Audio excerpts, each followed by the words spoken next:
Récemment, je vous ai expliqué comment contrôler les ports de l'Arduino. Alors maintenant, je vais vous montrer comment lui faire acquérir une information binaire.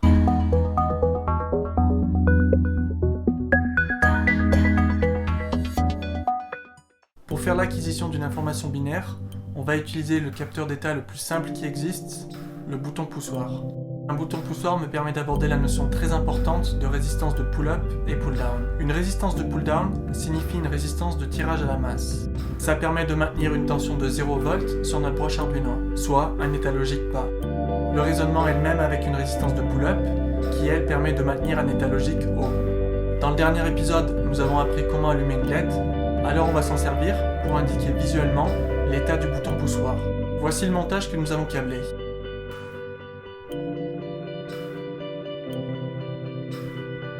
Une fois que c'est terminé, créez un brouillon. Commençons par déclarer l'affectation de nos ports et une variable état push-button.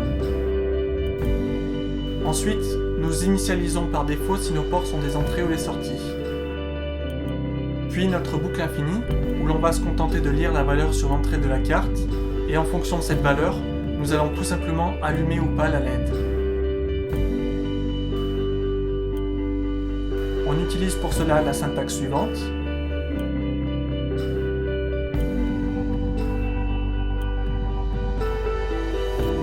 Maintenant, chargez votre programme et observez le résultat. Vous remarquerez que par défaut, notre LED est allumée, qui est due à la résistance de pull-up. Alors maintenant que vous savez ce que c'est une résistance de pull-up, retirez-la.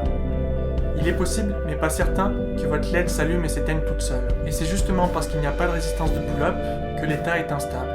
Mais j'ai une bonne nouvelle, avec Arduino, il est possible de définir de manière interne si une broche est par défaut à l'état haut.